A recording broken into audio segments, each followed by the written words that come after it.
Hello, my friend. I'm CharLee Simons, your host here on Do Not Talk, talking to the people I'm not supposed to talk about the things I'm not supposed to talk about two things you're never supposed to talk about: politics and religion. Everything you're not supposed to talk about, that's what I talk about on Do Not Talk. That's why it's called that. And thank you so much for tuning in. It's a very last minute show. I have a, friend out in Florida who's been very, very effective and working diligently on election integrity with somebody who's been on my show several times before named Steve Stern. Well, that's John Goodman. He's been on my show before. He's put some news out that has nobody knew about and then has turned around to be true more than once. So he said he's got some election integrity news. He's been working with a guy, the War Zone, I think it's called. Wayne Allen Root is his name. I'd love to have him on the show sometime. He seems like a cool dude. He's a conservative broadcaster and podcaster. And John Goodman's got some news, got some encouraging news, I think, for the election because we're in an election year now. The midterms are coming up in November. I hope you're registered to vote. If not, please get registered to vote at registertovote.ca.gov. That's registertovote.ca.gov. And get it done so you know when you go there, you're already going to be in the system. Of course, you won't have to show ID. At least not so far in California. It's pathetic. It's so ridiculous. There's so much election fraud in this state, which is why we're in the shape that we're in. But we have a Republican Party in the state of California that is. I'm a delegate. I'm actually a delegate. So I'm going to be at the convention coming up in just a few weeks. And I'm going to be voting on things that are brought before all of us to vote on as delegates of the California State Republican Party. There are things that have been, I've been very honest with you. I just did a show this morning with David Serpa. If you haven't watched it yet, go back and watch it at rumble.com/do not talk. Huge show. David Serpa names names. There's things going on in the California Republican Party that I've been sounding out about for several years now. And it's it's been kind of frustrating because sometimes I feel like a lone voice out in the wilderness shouting, "Look what's going on here. I'm on the inside. I see what's happening. I'm letting you know about it." Deaf ears, falling on deaf ears. Oh, well, that's my party. I'm sticking with it. Friend of mine named Minnie. I'm not going to. I haven't even talked this over if it was okay with her for me to put this on the show. But I'm before I bring in John Goodman, I wanted you to hear what she wrote. Again, I have not gotten permission from her about this, but I have a feeling she'll be okay with it. Let me bring it up on screen so you can see it too. And excuse that big purple blob thing there on the side. I have no idea how to get rid of that. But I wanted you to be able to see it at the same time. Okay, here we go. On February 19th, 2026, the CAGOP, that's the Republican Party of California, their engagement committee that Corinne Rankin sits as chairperson, issued an internal memo to California County Republican Central Committee leaders. I'm not one of those. I'm just a delegate. They held across the state to block far right candidates and delegates identifying as America First. The memo highlights controversial Nick Fuentes for rejecting the America First candidates and delegates into the party, not rejecting. I don't think she meant to say rejecting. The memo highlights controversial Nick Fuentes.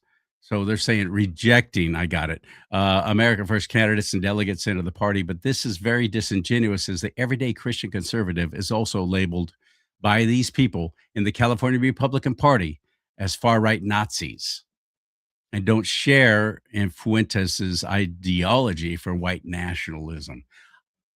White nationalism is a fancier word for white supremacy and Nazis, basically. I don't believe that that's what Nick Fuentes is. I think he believes in America first. He believes in being proud of the nation that we have and proud. He has no problem saying, yeah, I'm a white guy. Everybody else can be proud of their race. Why can't I be proud of mine? Does that make him a Nazi? I don't see it. Maybe it does. Maybe you're seeing something I don't. Oh, wait. Continuing with this letter. At the most basic definition, because there are many, the traditional American conservative is someone who values established customs, social order, and authority, often emphasizing the importance of family, community, and moral principles. They believe that society should be guided by historical traditions and inherited values.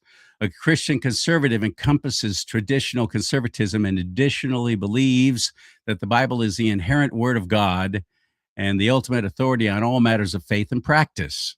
Amen.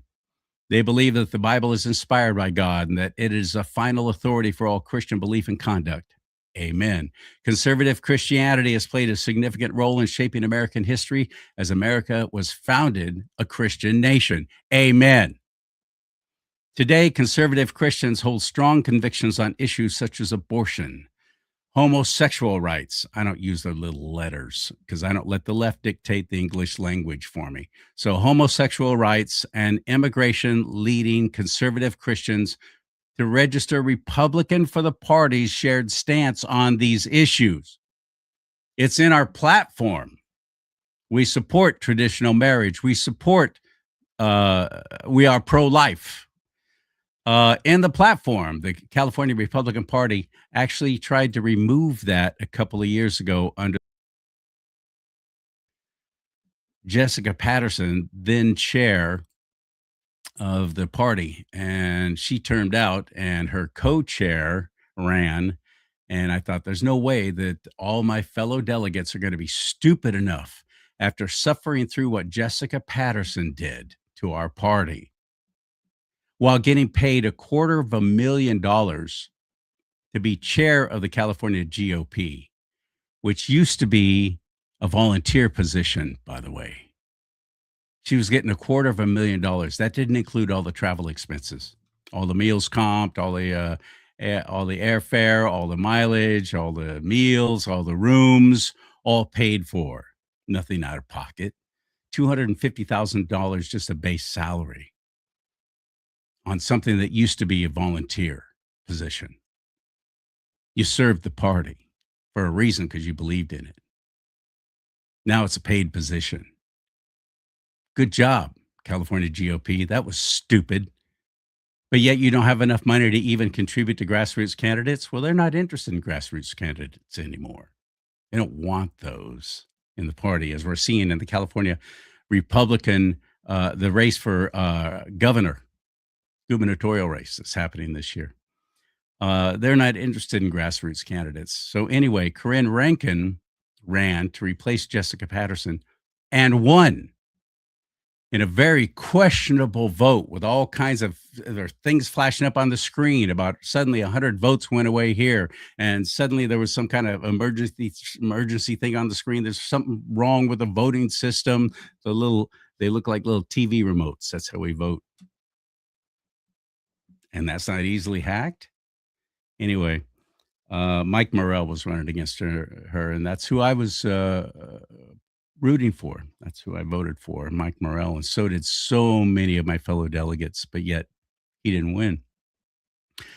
The co-chair, Jessica Patterson Light, who was a registered Democrat just like a few years earlier and switched parties, but still claims to be socially on the left. Fiscally conservative, but socially on the left. Those are very dangerous people, as far as I'm concerned, who are running the party. And anyway, Corinne Rankin won. So I just wanted to fill you in, bring you up to speed on that. She's now the chair of the California Republican Party. Okay, so continuing. Recently released memo from the CAGOP is in opposition of conservative Christian beliefs, whereas the memo reflects the Republican Party has taken an official stance against those opposing civil rights of gays, women, and racial minorities. No, you don't. You can have all the rights you want. You just can't have the privileges. You get the same rights as everybody else, but I don't want you to get special rights above everyone else, which is what's being pushed. If these sound similar to Democrat talking points, that is because they are. Civil rights are legal rights granted by the government. Natural law refers to inherent rights that are universal and not dependent on any laws. Natural law emphasizes fundamental human entitlements such as life and liberty, which cannot be taken away by any authority. Christian conservatives are pro life, pro nuclear family with a mother and a father for flourishing procreation and the nurturing of children under nature's law, God's law. On racial minorities, no person is born inherently racist. We are not each other's enemy. Both leading political parties of America use polarization to keep us divided. Amen, many.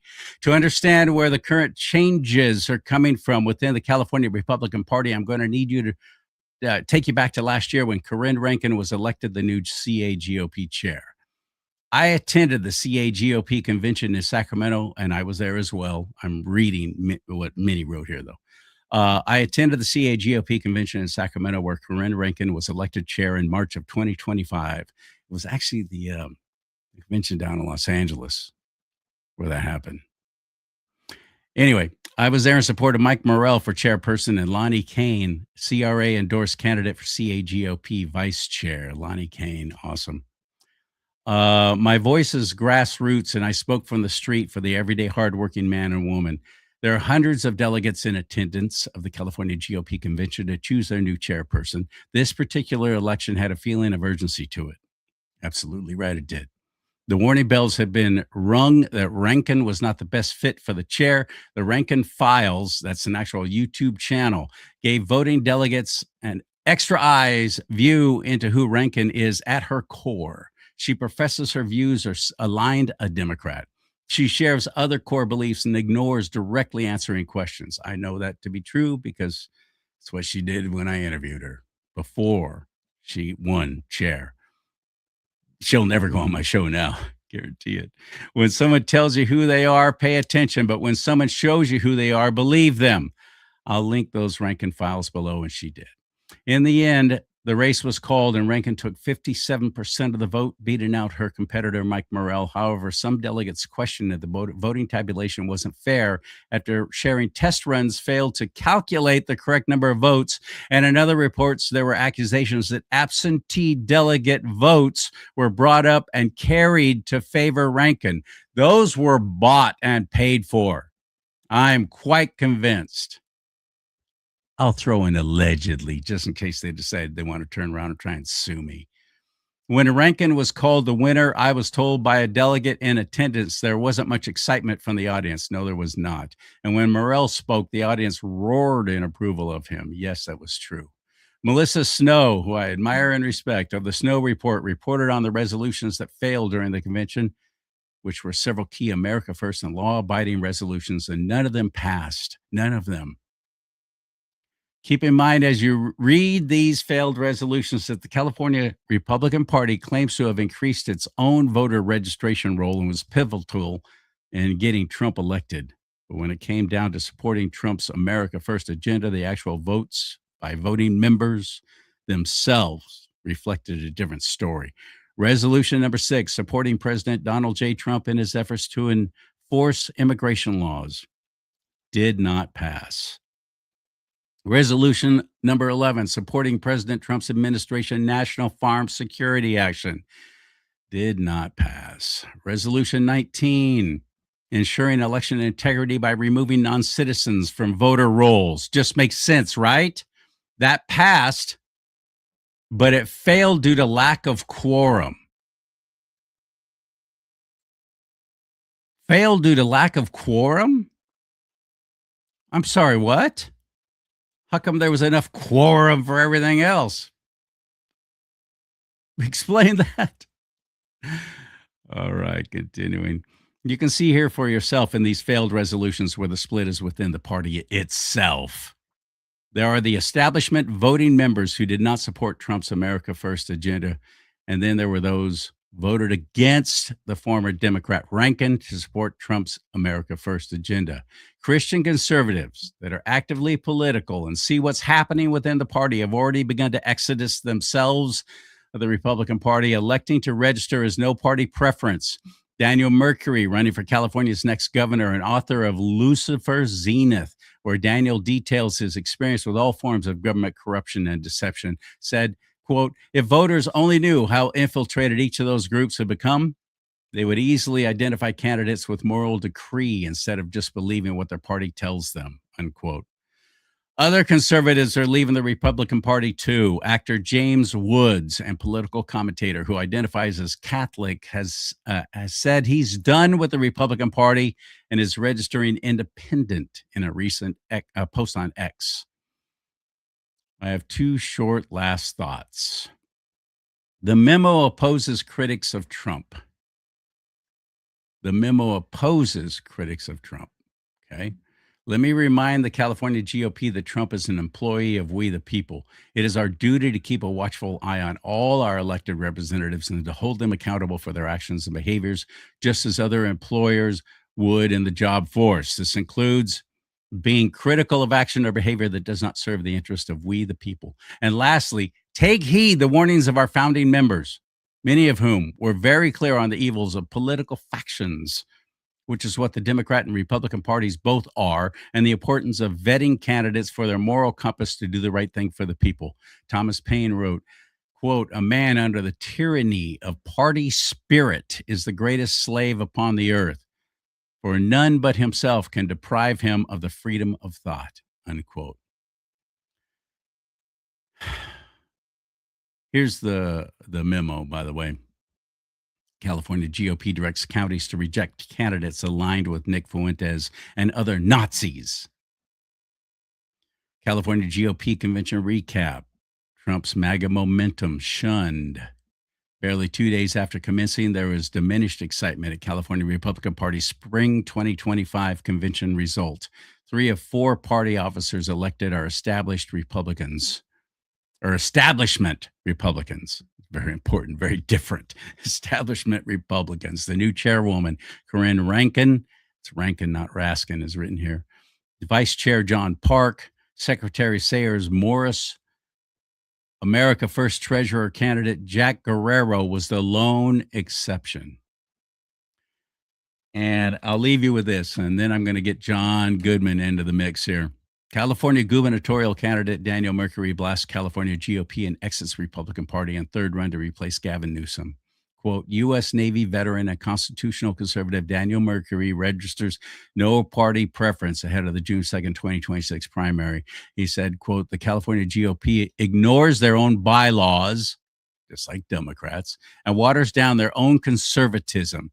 It is the group that no longer votes its conscience and has compromised its moral compass, unquote. Daniel Mercury. It's frustrating. I'm frustrated. I don't know what's coming up at this convention in just a few weeks. 2 weeks, actually. But I will be there. I'll let you know. I'll be doing some live reports from there too here at rumble.com/do not talk.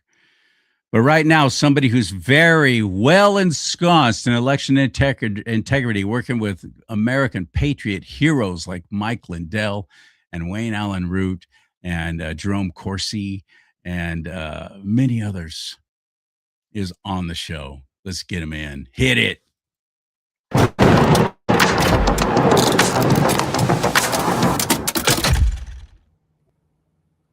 What's up, my brother from another mother? How are things on the far East Coast?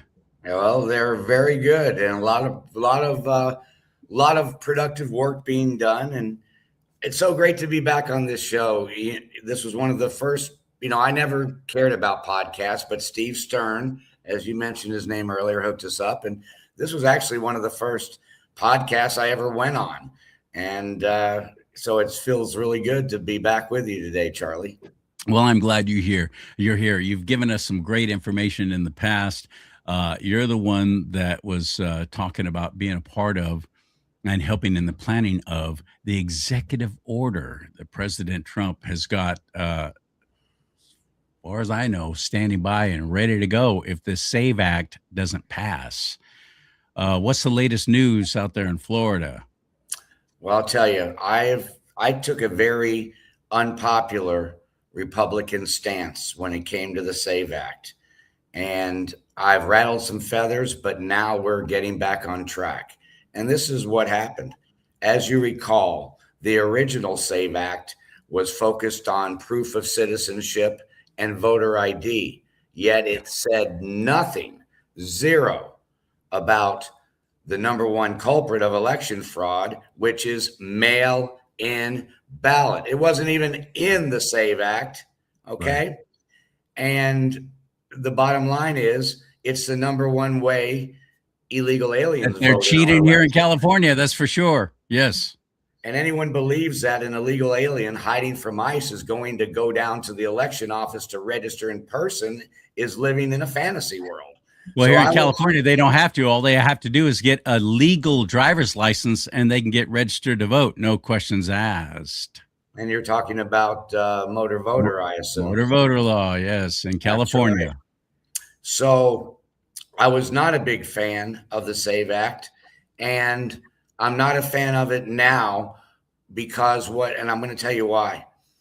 Number one, Donald Trump added to the SAVE Act mail-in ballot, no mutilation of children for transgender, and no men and women's sports. So now it is in Charlotte's web of a legislation bill that, by the way, is at least 10 votes short of the 60 vote threshold. And it is amazing to me that 80% of Republicans are standing on the bow of the Titanic, knowing that the SAVE Act is on a respirator. And the SAVE Act, I had a three-way call. I'm going to drop some names. The hell with it. I had a three-way call with Steve Stern, Wayne Root, and myself 3 weeks to a month ago. And I called the SAVE Act a red herring. Everything in the SAVE Act dealing with elections is in President Trump's election executive order on steroids. But nobody knows what's in it. You know what I mean? Yes, I do. Well, like Nancy Pelosi said, we've got to pass it to be able to know what's in it. So there you go. Go ahead and pass it. And I'll never forget that. That was a whole Obamacare thing. Remember that? That's one of the classic lines in political history. These idiots don't even read what they're voting on. No. But the SAVE Act, 5 pages. That's it. That's it. It's like as short as like a CR, like a continuing resolution. I mean, it's not going to pass. And it's time for the Republicans to take a dose of reality. And so Donald Trump, as you know from last time I was on your show, he was ready to release this executive order in early November. And here comes the SAVE Act. Mr. President, we've got a way to solve all of this. You don't have to worry about all these challenges in court and all the pushback. We're just going to be able to pass it through Congress. Well, it did pass in the House. In the House, yeah. But it's never going to get 60 votes because even if every single Republican, CharLee, voted for the SAVE Act, it would still be 7 votes short. And the Democrats know that mail-in ballot is their number one tool for cheating. And I'll give a quick example. John Fetterman, who was for the SAVE Act, but now suddenly he's turned against it. That's right. And why? He was for the SAVE Act in that original where I told you that it was just proof of citizenship and voter ID. Oh, because those 2 other things were added. Now suddenly he doesn't want it. Got it. Well, he even said, why are you tampering with mail-in ballot? So I've told you many times that there's no such thing as mail-in ballot. It's not in the Constitution. It's not in the 1965 Voting Act. But let me now give you some things that have happened since I talked to you last and to your fans last. My fan. No, no, no, no, Charlie. You're very well. You may be in a tough spot in California as a California delegate, but you are respected as a podcaster and individual. Thank So you let's, both for watching. yeah, no, there'll be plenty of people that will get the message through Okay, all Charlie right. Simons. Absolutely. So the Democrats, now it's like mail-in ballots are legal. It's just part of our voting system. Well, since I talked to you last, two big things have happened. As you recall, I found some verbiage in the Constitution that shed some real doubts on the state's powers over elections, if you recall that. Mhm. It's gotten even better. And I met with Peter Tickton in his office in Deerfield Beach, Florida, face to face for 25 minutes. And so I will refer you to an interview April the 6th, 2020, as COVID just started to rage around, right? April 6th, 2020. This is Nancy Pelosi talking to CNBC. And the title of her interview is called Lawmakers Push for Vote by Mail in Response to Coronavirus Pandemic. They knew that there was no such thing as mail-in ballots. And in the interview, Nancy Pelosi says, quote, she says, quote, the country needs to move toward a vote by mail system to give citizens a safe way to cast their ballots while the coronavirus makes it too dangerous to congregate. So what ended up happening is Donald Trump signed a declaration giving the states power to open up.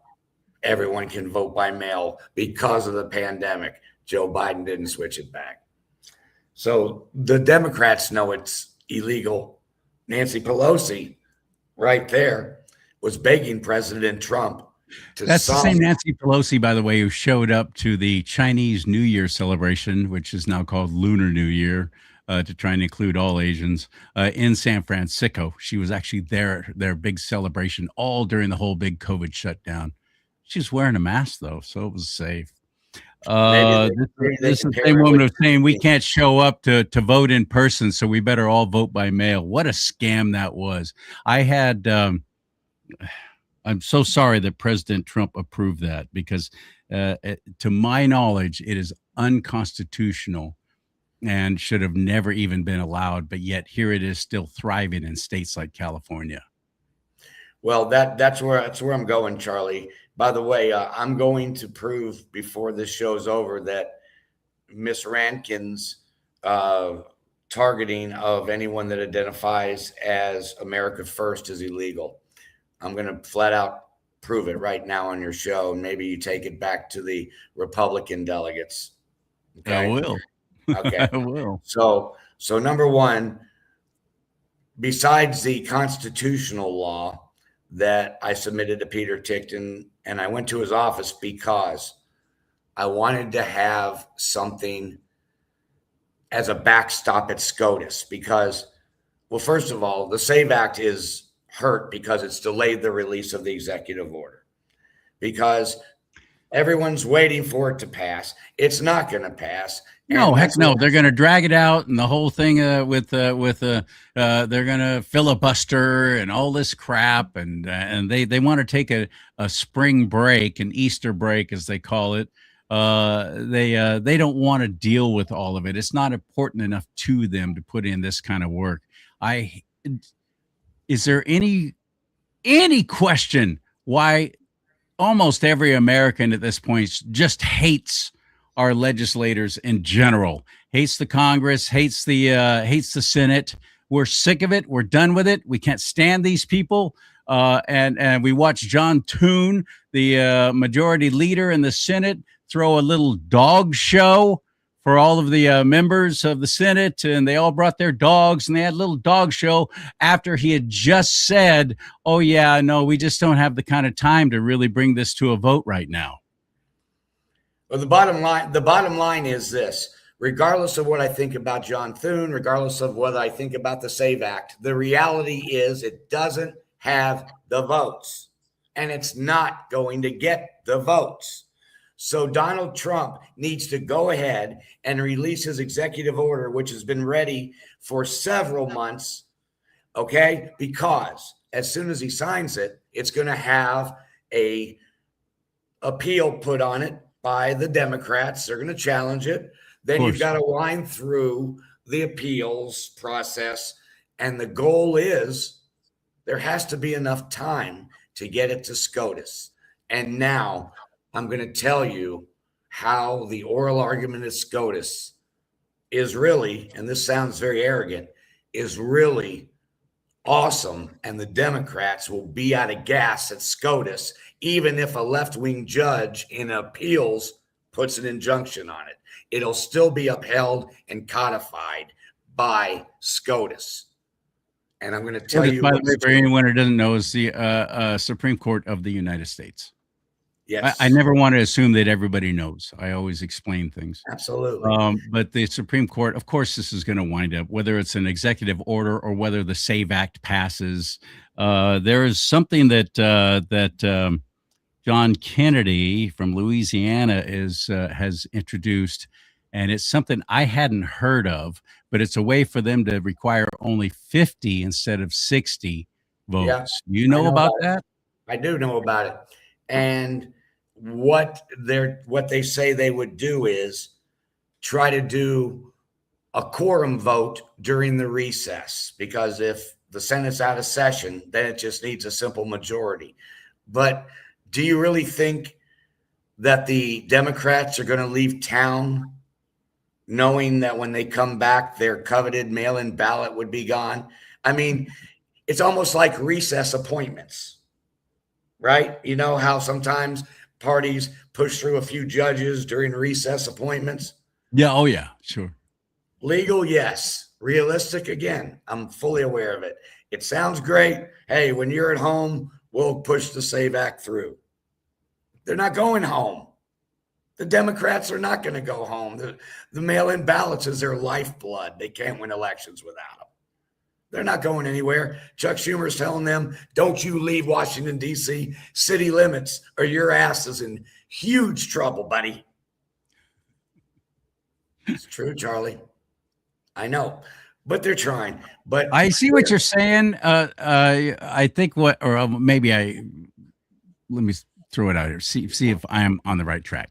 You're wanting and encouraging President Donald Trump to go ahead and just say, screw it, and put the executive order into action because it's going to have to be done anyway. But I believe that President Trump is doing this for two reasons. One, he's certainly fully aware that we're in a midterm election year and that we've got to maintain and even increase our majority in the House and in the Senate, or the last 2 years of my president's term is going to be far worse than anything that Nancy Pelosi tried to bring down on him during his first term.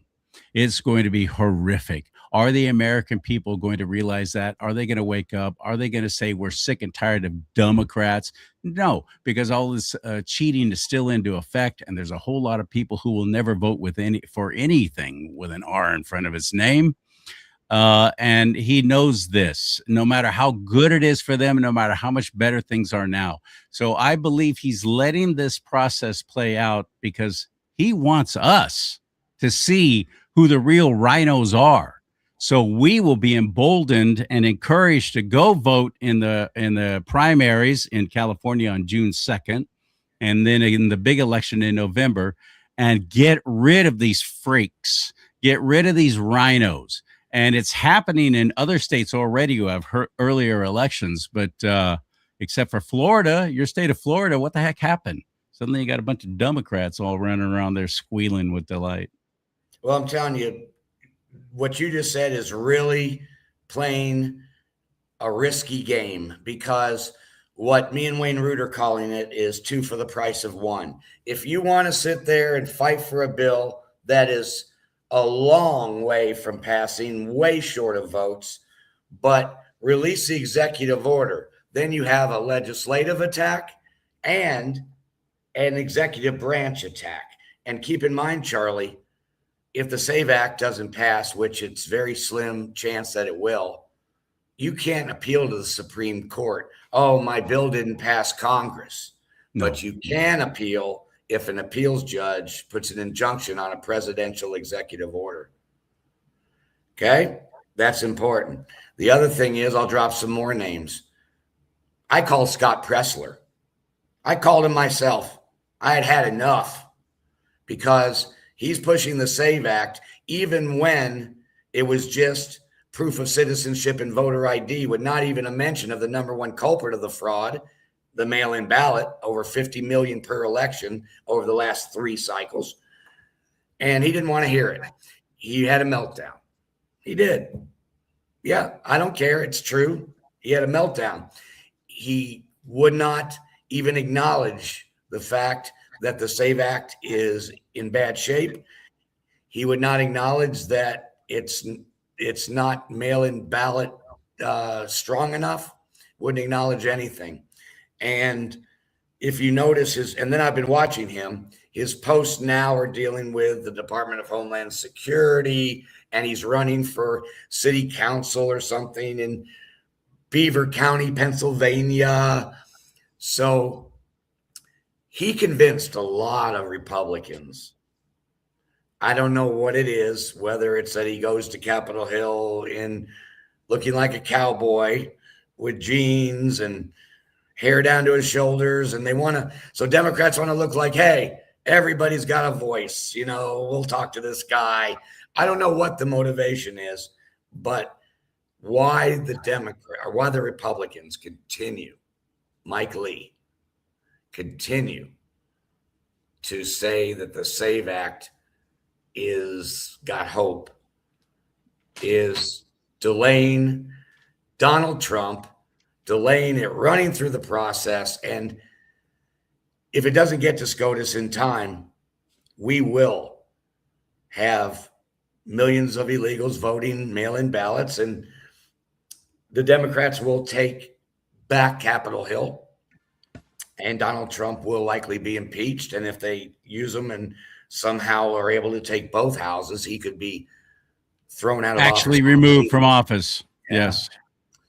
So I want to tell you the other reason why me and Wayne Root and some other national people, I'm not the national people. They're the national people. I found something else that is extraordinary. And if you found it, I'd call it extraordinary.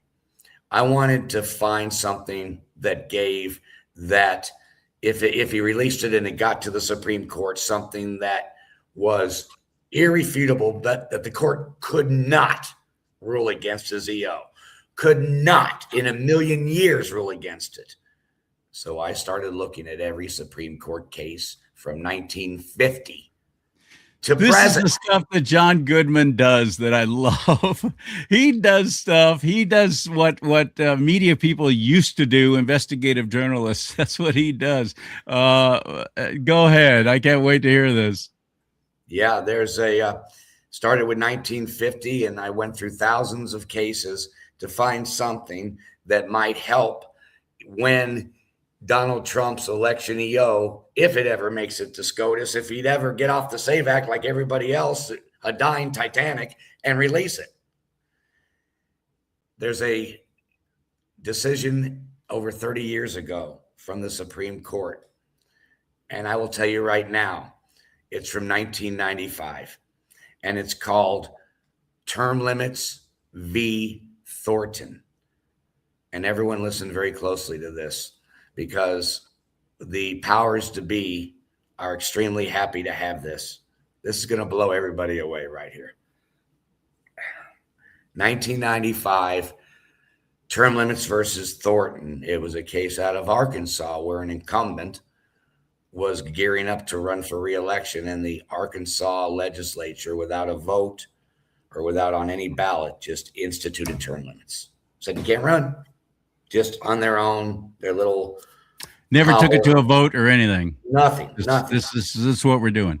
Okay. Gotcha. And it went to the Supreme Court. And as you know, the Democrats say that they can do mail-in ballots for all and do all this crazy stuff that's not in our voting laws because the Constitution says that states determine the time, place, and manner of elections. I'm not sure Oh, what that's the key word, manner. which Got it. is called the Elections Clause. Yeah. Article 1, Section 4, the Elections Clause states control elections, time, place, and manner. I'm not sure what manner means, but this is what the Supreme Court in 1995 said, because this was a case about candidates and term limits and elections, and their decision morphed into this. And I'm going to read it, quote, and it's just, I'm going to read the couple paragraphs. I'm not reading the 29 pages of the written decision. All right. All right. Okay. Thank you. We all thank you. They said the states cannot go beyond protection of the integrity and regularity of the election process and instead operate to disadvantage a particular class of candidates or negate the need for a general election. Then they said this. They said, the framers understood the Elections Clause, which is what the Democrats hide behind for their reason to be able to do all this. So let me say that again. The court said, quote, the framers understood the Election Clause, Article 1, Section 4, as a grant of authority to issue procedural regulations and not as a source of power to dictate electoral outcomes, favor or disfavor a certain class of candidates, or to evade constitutional restraints.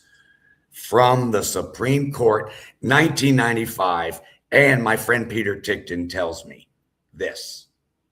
He loves it as what he called a backstop, as part of an oral argument if this EO lands at the Supreme Court, which if he doesn't release it soon, it's a moot point. Only once. The Supreme Court was formed in 1789, CharLee. You probably already knew that. Only once in the history of the Supreme Court has a current Supreme Court overruled a decision from a prior Supreme Court. Once in history, Roe v. Wade. It's the only time. And here we have the 1995 Supreme Court that says the states, under the Elections Clause, it's procedural. And now we'll get back to Miss Rankin, who said that she cannot allow Miss Rankin, who you read in your opening monologue, CharLee, right? Yeah. Who said that, right? What'd you say? America First candidates cannot identify. That's right. Not welcome. Yeah, that's right. Well, how about in that decision I just read, it said that they cannot favor or disfavor a certain class of candidates. So this is a widely unknown Supreme Court ruling. And just to put the icing on the cake, at the time of this ruling, it was a 5-4 Democrat majority court. That was Bill Clinton. Those are Bill Clinton days. Yeah, this was the written majority decision. Ruth Bader Ginsburg, of course, Justice Souter, Justice Stevens. So they will be out of gas at the Supreme Court because the Supreme Court already rules that the states cannot F with our elections, that it's procedural. And they have gone way past procedural, like changing our voting laws, because I don't think absentee ballot even exists anymore. I don't know if it does either. That's a good question. Why do you need it? Anybody when everything's vote by mail, you don't need to set up certain absentee ballot recipients, which what that is are those are military folks who served overseas, so they're able to vote. People who are, maybe in a care facility and they can't get out so that they can vote. You're absolutely right. Why do you need absentee ballots? You don't. And you don't if everybody's getting a ballot by mail, You and certainly many don't. getting more than one, by the way. Absolutely. And I will tell you that along with that oral argument, which quotes the 1995 Supreme Court ruling, which is very effective, he was really pleased to have that. And I spent about 2.5 months going through these cases. I haven't been on your show in a while, CharLee. No. And when I came across that case, I popped out of my chair in the office like, I had just had the Powerball numbers sent to me a text and I hit it, you know. But Yeah.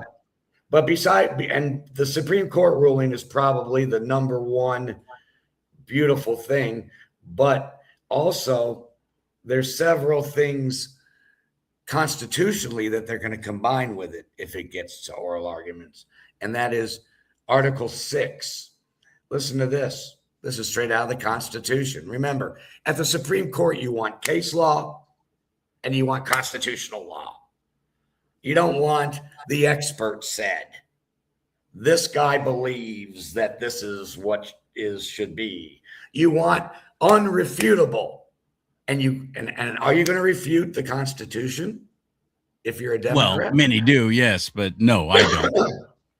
But they are technically unrefutable. So anyway, Article 6 in the Constitution is also key because it says the Constitution and the laws of the United States shall be the supreme law of the land, and the judges in every state shall be bound thereby. Anything in the Constitution or laws of any state to the contrary, notwithstanding. Article 6, boom. Motor voter, right? Article 15 in the Constitution. American citizens are afforded the right to vote. American citizens. It's near the top of the Constitution. So, and California is not even hiding the fact that they're giving IDs and voting rights to illegal aliens. You've known it longer than most people have known it, CharLee. Right. So there are 3 articles in the Constitution that 37 of the 50 states are directly violating. Plus, they're going to be in for a surprise when they get dropped the 1995 ruling that their power is procedural and changing election laws does not fall under the elections clause, Article 1, Section 4, which we've all thought, and I alluded to this before, we all thought that the states could do whatever the hell they want. So we've got a hell of a oral argument. And I'm sure Peter and the other attorneys will have some additions and editing, and because I'm not a lawyer, but I can read. I can read the Constitution and I can read a Supreme Court decision. And I don't need to be Albert Einstein to do that. If anybody is questioning the importance and how vitally important it is, not only to our present, but our future, that President Donald Trump is in that office, think about where we would be if it were President Kamala Harris right now. Would any of this be happening? Would any of this be exposed? Most certainly not. They were railroading this nation into a one world government, a new world order. And especially with California, you bring down California, you can bring down the rest of the nation.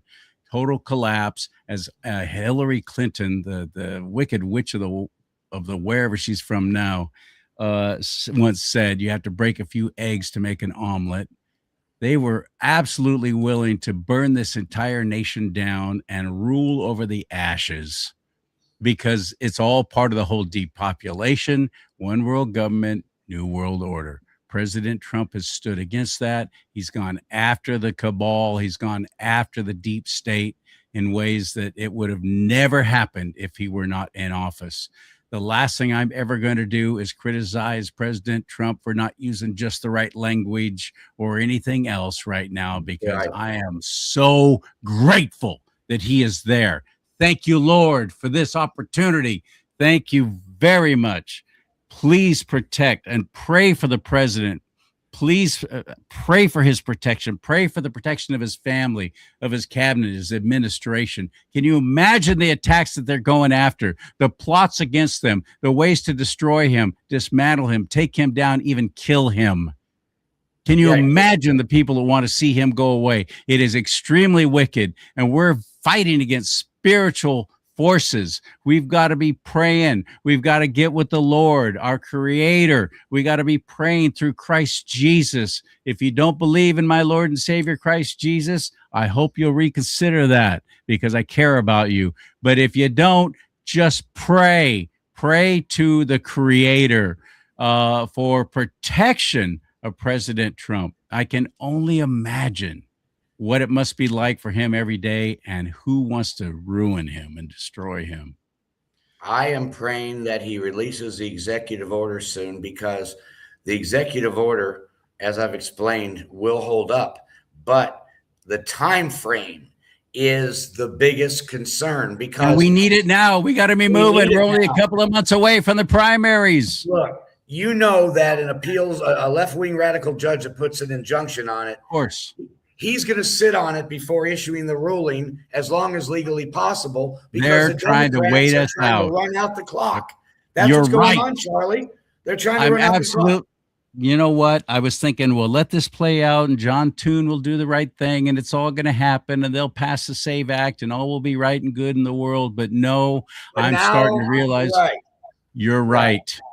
You know, You're right. when Donald Trump initially held off, when the SAVE Act first came out to wait and see how it went, mail-in ballots weren't even in it. So then he added it, or he made them add it. And then he waited a little longer. And it got even less support because the Democrats are never going to vote for their own family member. Despite the fact that their own constituents, their own voters want it. Yeah. That's the most appalling thing to me, with an overwhelming majority of all party lines thinking, yes, we should have voter ID. That just makes sense.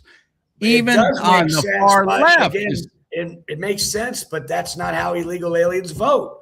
They vote by mail. Yeah, they vote by mail. Yeah, you're absolutely right. You know, CharLee, so he's got to release that to give it time to wind through the judicial system, in time to get to SCOTUS. And then even after it's upheld at the Supreme Court, you know, I told you he's going to be putting some cameras in voting state. It's just not an overnight process, and I'm getting very concerned. And the biggest concern of mine is that, and this is going to be a strong statement, we talk about the Democrats having Trump derangement syndrome. For whatever reason, and I'm a loyal Republican, the Republicans seem to have SAVE Act syndrome. And maybe it's a ceremonial thing, you know, these are two root things and there's no reason why it shouldn't pass. But the reality is it's not. And the reality is that although voter registration, proof of citizenship, and voter ID are important, that's not the number one culprit of cheating. There'll always be cheating in our elections, but it used to be in the thousands, not the millions. And so the oral argument is strong as rock, but Donald Trump, there's no reason to wait anymore. Surely, as you said, he knows it's 10 votes short. And I don't know if your fans and viewers who are all over the place saw the new amendment that Lisa Murkowski just tried to slap onto the SAVE Act, making it okay if you're an illegal alien 55 or older, you don't have to prove your citizenship or show voter ID. And that's a Republican. So I would say the two-prong approach is the way to go. The SAVE Act is on a respirator at Memorial Hospital, and the executive order needs to come out, CharLee. And if the people that support the SAVE Act could see what's in the executive order, they'd be happy. No, it doesn't have men and women's sports in it. No, it doesn't have no mutilation for children for transgender. No, it doesn't have that. But as far as elections, the people that are on the sinking Titanic Save Act would be happy with the executive order. It needs to be We've got to released. do it now. This is imperative. We're I in hope an you'll help election message year. that, CharLee. It's been ready. Then the Save Act ended up being a big red herring. I hate to say it. And I wish it had passed and it was all lovey-dove kumbaya. But the Republicans better get a dose of reality. It's not passing, and the time is running, and the Democrats are more than happy to debate the SAVE Act until the end of time, because as long as they can preserve mail-in ballot, they are good shape. All they have to do is stall it long enough to get through this midterm. That's what they're counting on, to get through this midterm election year. All they have to do is stall it long enough to where they still have all their voting, cheating crap in place. And then they can attack if we can't get a majority in the House and the Senate. Yep, it's absolutely right. They're running out the clock, and I hate to say it, they're doing a pretty damn good job of it at the moment. And the Republicans are not helping themselves at the moment. That's for sure. And look, I did have that tense conversation with Scott Pressler. He does have a lot of followers. He's an influencer, but he is sending his message to the road to nowhere, because it's time to finally say, we gave the SAVE Act. I pushed it. I tried. I this, I that. But now we have to get behind the executive order from President Trump, because we just don't have the votes. I mean, if you really are an American patriot, at some point you have to look at the reality, because we're on a path right now where mail-in ballots are going to ruin this country in November. And I will add this. There are about 20 million more illegal aliens in this country now than there were in 2020 because of Joe Biden. At least. So if you think mail-in ballots was a problem, there's more. Oh, at least.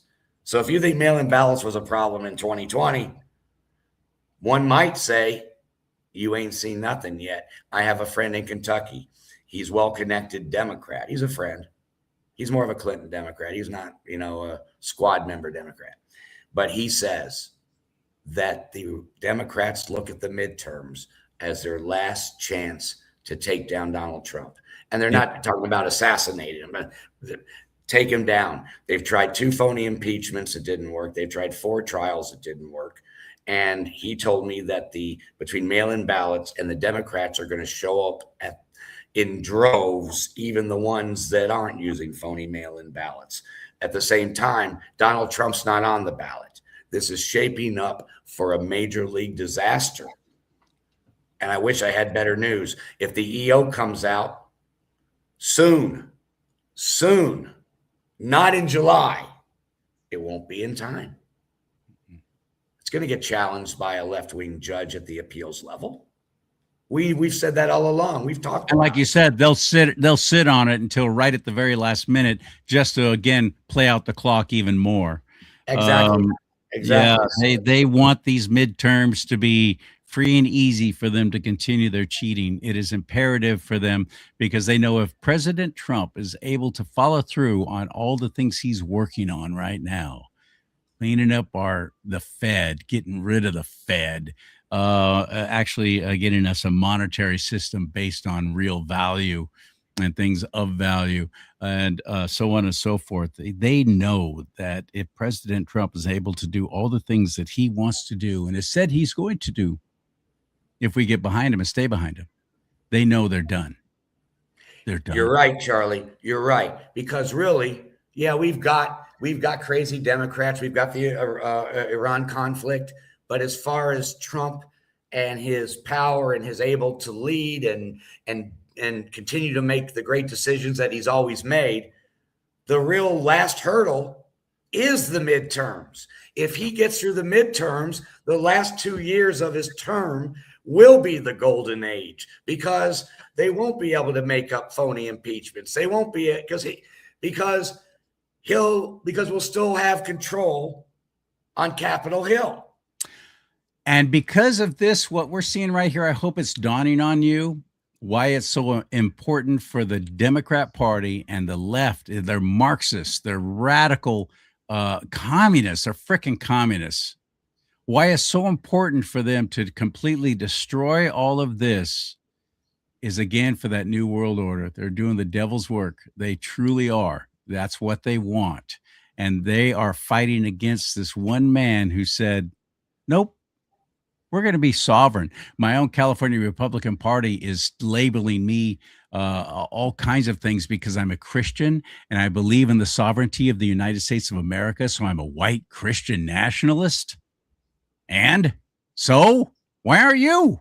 I don't care what color you are. Do you believe in the sovereignty of the United States of America? Do you think that we are a God-blessed nation that was created through divine intervention? As if you look at the writings of our founding fathers, this is a blessing from God that we, the people, have at least one voice, one time, in who's going to be calling the shots for us at the top. The rest of the world and the New World Order does not want anybody having that kind of freedom, and can't be having a nation as powerful as we are continuing. That's why they want to destroy this. Are you starting to realize this? Is this dawning on you? I pray it is. And I also hope that you pray for President Trump and protect him. I'm with you, John, because I've been sitting back going, oh, the SAVE-Act's got to pass. It's got to pass quickly because we got the primaries coming up, California. Something's got to be done about all the election fraud here. We got to start showing ID and so on. I'm thinking this is fantastic. We got to get this done. This is the way to do it. But now I'm realizing after talking to you, screw them. Just do the EO. Let it go through the courts. Let it be challenged by some goofball lefty. Let it go to the Supreme Court. That's and let it be done. And also, I'm with you. I agree with you now. Perfect. And this current Supreme Court, if you look at the decisions they've made over the last 4 months concerning illegal aliens, 3 months ago they ruled President Trump can continue deportations. That's from the Supreme Court 3 months ago. Okay. And then they had a ruling just a day or two ago that also reaffirmed the same thing. So the current Supreme Court, it is a 6-3 Republican majority, but they seem to be understanding that millions and millions of illegal aliens in our country is having an adverse effect in many ways. Crime, elections, people don't get jobs because they can pay an illegal immigrant $8 an hour cash. All of our tax dollars going to support them getting freebies, one freebie after another. That was a bribe. That was a bribe. All under the guise of, well, we need somebody, as Chuck Schumer literally said, who's going to pick the crops in the field, who's going to be cleaning your toilets. That's all these people are to you. Chuck Schumer representing the Democrat Party. That's all these people are to you. That's right. It's insane. I'll tell you what, let them fix their own countries. I don't care what country they're from. I don't care what color their skin is. I don't care. I'd be saying the same thing if Canada suddenly decided, oh, we all Canucks, huh? We're going to come down and force you to watch hockey, eh? Yeah. And drink Tim Hortons. I don't care who they are, what their skin color is. You don't get to come in and just take residence. Nope. Just like the country you come from, I, as a white Christian nationalist, couldn't even go to your country and decide, you know what? I like it here. I'm going to stay. Oh, while we're at it, why don't you give me a bunch of free stuff? Oh, and you know what? I'd like a legal driver's license to drive as an illegal in your country. All the things are so ridiculous. And if we actually gave a little critical thought to this, instead of reacting to every time we're called a racist, and oh, no, I'm not. I have a black friend. Again, I don't care what color somebody is who's coming across the border illegally. They came across the border illegally. That's all I care about. Oh, would you deport these great people who've been here all these years and doing the work and so on and so forth? Yes. Yes, I would. The same way their own country would if it were the other way around. Yes, get out, self-deport. They're offering how many thousands of dollars to people who are willing to self-deport now? Right. Yeah. We'll pay They've you to go raised back it. to your own They've country. raised it. Yeah. They've raised it. That's right. And if you self-deport, then it puts you in a better spot to come back legally after 24 months. If you admit that what you did was wrong, you not only get paid to go back, but you have a better path to come back and do it the right way. Yeah. Now, are we making it too tough for people to come in and take up residency and become legal citizens of the United States of America? Everyone says yes. Do you even know? Do you know what process everyone else has to go through? I know I can speak from experience. This will make the show another 45 minutes long if I start telling you about what happened with me in Canada. So just suffice it to say, I know what I'm talking about. There is a right way to come in the United States. There's a right way, and it is a difficult way, and it can be expensive. It should be. And it should be difficult. Exactly. CharLee, what happens if I went over to France and my visa was expired? For 6 months. You got a visitor's visa. Yeah. 6 months. And I was illegal in France, and I decided I was going to go to French President Macron and say, I like it here. I want to live on croissants. And I want to vote in your elections too. The rest of my life. Oh, yeah. And I want to vote in your elections. Yeah, that's right. How well would that go over? Out of here, buddy. Come on. They have me on the next flight out. Absolutely right. You're a kick, man. And thank you for talking with us. Thank you for telling us all the stuff that's going on with this executive order. And I completely agree with you now. President Trump, please ask your fans and followers. Just pull the trigger. Yeah. Please ask your fans and followers to message President Trump or their Republican representative that, we need that EO released because it's going to be challenged. There has to be time before the midterms to codify it at SCOTUS.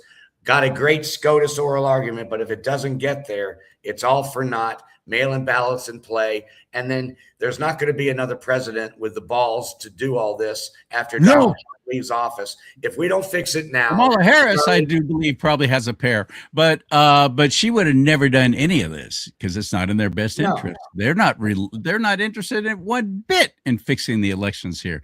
They're interested in their new world order and their one-world government. I'm completely convinced of that. Not fixed now. We could have rigged elections for decades to come. Oh, yeah. I mean, it's got to be now. This is a moment in time, just 6-7 months before the midterms. This is a moment in time, and we need that EO. The SAVE Act was a good idea. We need Plan B because SAVE Act, Plan A is in intensive care. I sometimes forget to open the chat room. This time I did though. Yeah. And I love this. Linda Falseman. I'm going to show what you just wrote on here. EO, oi, oi, oi. Is that now, right? Yeah, exactly. And Linda's right. Linda's right. All right, my friend. Thank you, man. It's great seeing you again, John Goodman. Enjoy life in the actual real United States of America. If you ever get out here to the People's Republic of Communist China, look me up and I'll do what I can to scrape some money. I'll get some quarters out of the couch and we'll have lunch somewhere for $18 for a value menu at McDonald's. We'll do it. We always keep in touch, CharLee. We'll keep in touch. Okay, buddy. All right. I'll talk to you later, my man. Okay, have fun. All right. Thank you. Oh, by the way, where do we find you? How do we follow along with what you're doing? Yeah. I switched over to Getter, and the reason I did is because at this point of where we are with the midterms coming, my messaging can be the most effective on Getter. So if anyone is on Getter, that's spelled GETTR, and it'll be at John Good 1965 at JOHNGOOD 1965 Getter, and you'll get all this and push your people. We need that EO because we need that EO. I don't know. I explained it pretty well. Oi, oi, oi. I love that. Linda, I love that. Yeah, man. I'll talk to you later. I need to get over on Getter too. I do. YouTube's giving me 2 strikes, 1 more, and I'm out. This show may do it. Who knows?